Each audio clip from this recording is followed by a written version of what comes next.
Selamat pagi teman-teman sekalian. Baik, Assalamualaikum warahmatullahi wabarakatuh. Sekali lagi, Assalamualaikum warahmatullahi wabarakatuh. Oke, uh, sebelum kita memulai pelajaran kita pada hari ini, marilah kita berdoa dulu kepada Tuhan, kepada Allah Subhanahu Wa Taala, Sang Pencipta. Semoga doa-doa kita itu diijabah, dikabulkan oleh Allah Subhanahu Wa Taala. Untuk itu kepada akhir tingkat kami persilakan untuk memimpin doanya. Doa dimulai. Selesai. Baik teman-teman sekalian, saya panggil teman-teman ya. Oke, kalau panggil adik-adik juga teman-teman, umur kita tidak beda jauh. Karena umur saya dekat dengan kalian, saya bersebelas lah dengan kalian semua. Nah, ada kata pepatah mengatakan, tak kenal maka tak sayang. Untuk itu saya akan memperkenalkan diri saya kepada teman sekalian semua. Baik, perkenalkan nama saya Denny. Saya tinggal di sebuah desa Boteng.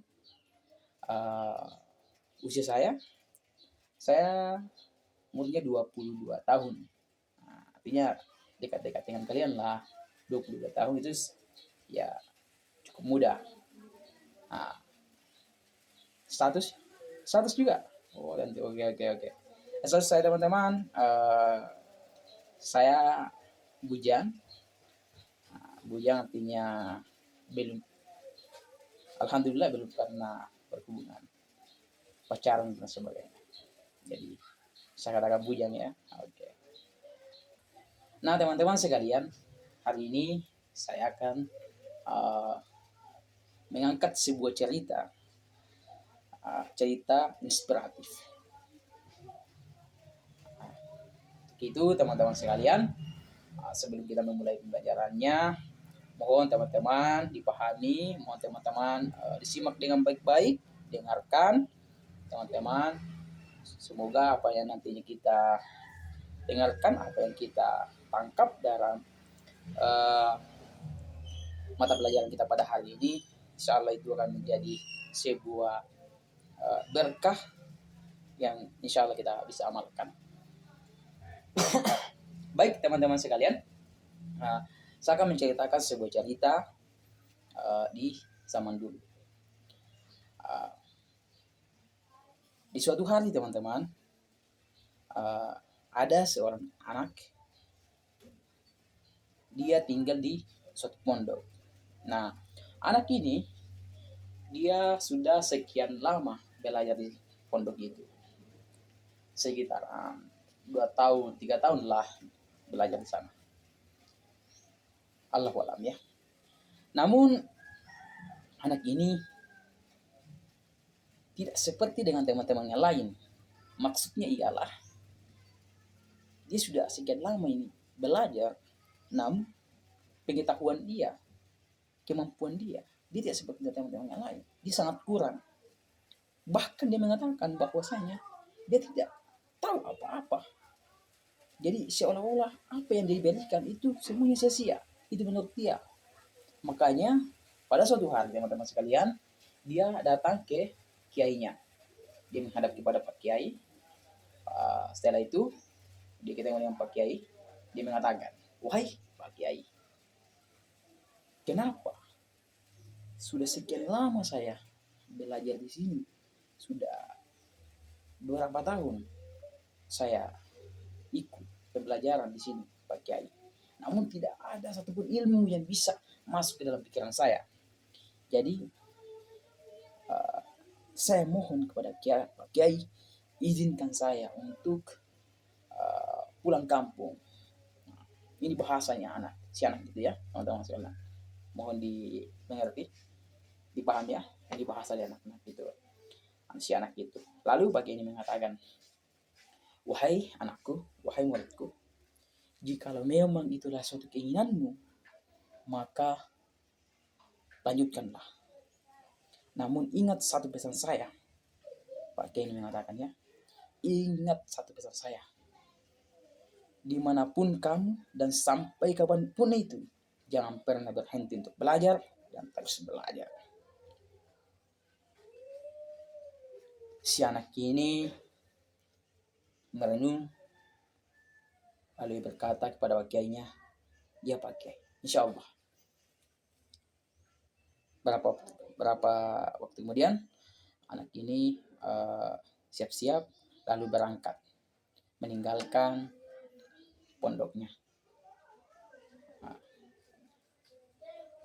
setelah di pertengahan jalan, tiba-tiba hujan di pertengahan jalan itu, teman-teman sekalian.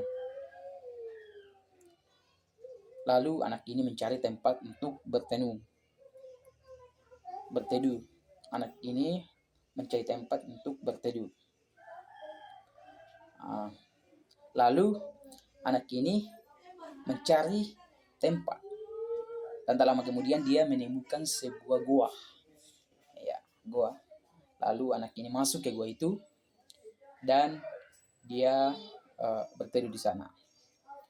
Kemudian anak ini mendengar suara. Anak ini mendengar suara. Tiba-tiba anak ini lalu anak ini mencari suara itu. Kemudian anak ini menemukan sumber suara itu. Ternyata apa yang terjadi, teman-teman sekalian? Bayangkan apa yang terjadi. Nah, yang terjadi adalah anak ini menemukan sebuah tetesan air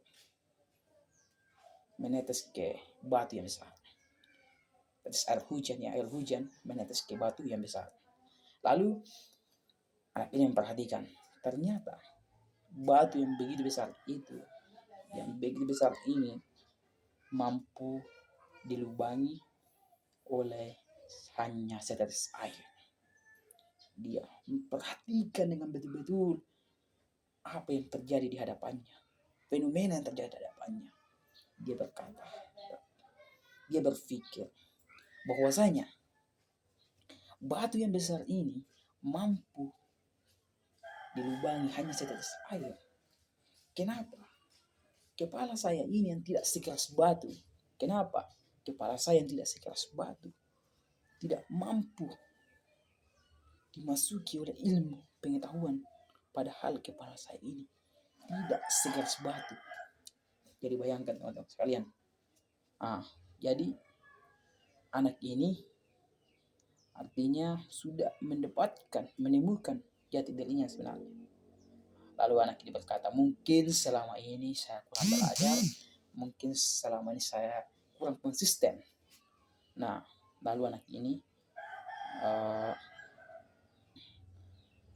mengambil barangnya, kemudian kembali ke pondok. Tidak jadi ke kampung ini, teman-teman. Jadi tidak jadi ke kampungnya ya, tidak jadi makan pisang di sana, di kampung. Jadi kembali ke pondoknya, seperti itu. Setelah beberapa hari kemudian dia sampai di pondoknya, lalu dia menemui Pak Kiai. Pak Kiai mengatakan, kenapa engkau kembali wahai muridku? Muridnya mengatakan, wahai Pak Kiai, aku kembali karena aku merasa bahwasanya selama ini aku kurang betul-betul belajar, selama ini aku kurang konsisten, jadi aku tidak mendapatkan ilmu. Namun pada hari ini aku sudah menemukan diri sebenarnya. Saya akan belajar dengan sebaik-baiknya, akan konsisten dalam pembelajaran ini. Saya kembali lagi untuk membuktikan kepada semuanya bahwasanya saya juga bisa menjadi seperti mereka yang terbaik.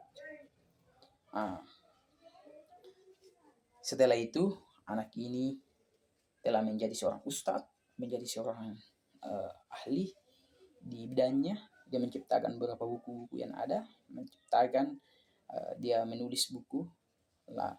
Anak ini menjadi seorang tokoh di kalangannya. Jadi untuk itu teman-teman sekalian, apa yang bisa menjadi pesan moralnya, apa yang teman-teman tangkap dalam pembahasan cerita kita pada hari ini? Jadi kepada teman-teman saya persilakan untuk menyampaikan apa yang teman-teman simak, apa yang teman-teman dapat dari cerita kita tadi. Apa pesan moralnya? Seperti itu. Baik. Oke. Oh, seperti itu. Oke, oke. Yang lain bagaimana? Oke. Baik, baik. Betul sekali teman-teman sekalian. Bahwasanya uh, salah satu pesan moralnya adalah di mana uh, kita sebagai manusia yang memiliki kekurangan bukan berarti kita tidak bisa seperti yang lain yang lebih baik. Nah, dari kekurangan itulah kita harus belajar supaya bisa menutupi kekurangan kita. Nah, misalnya teman-teman sekalian hari ini belum bisa bahasa Inggris, belum bisa bahasa Arab, hari ini teman-teman belum bisa membaca Quran dan lain sebagainya. Teman-teman jangan khawatir. Namun teman-teman harus belajar, berproses. Sebagaimana kata pepatah mengatakan, pedang yang gagah, pedang yang tajam itu tidak serta-merta menjadi pedang. Namun itu semua diawali dengan dipukul dengan besi, lalu dibakar dengan api yang begitu panas, dan terbentuklah menjadi sebuah pisau pedang yang gagah dan tajam. Jadi seperti itu teman-teman. Sebagaimana juga dikatakan Imam Syafi'i, buat teman-teman sekalian, ingat baik-baik, ingat jika hari ini kamu lelah dan letih belajar, maka suatu hari nanti siap-siaplah menerima pedihnya kebodohan. Jadi itulah kesimpulan, itulah pesan dari cerita ini. Semua kita bisa jadikan suatu motivasi, sebuah dorongan kita untuk menjadi lebih baik ke depan. Tetap semangat teman-teman sekalian, jangan pernah menyerah, jangan pernah putus asa. Apabila kalian mencapai apa yang kalian inginkan, teruslah belajar, teruslah proses. Semangat dan terus semangat. Saya Heri, wabillahi taufiq wal hidayah. Wassalamualaikum warahmatullahi wabarakatuh. Terima kasih.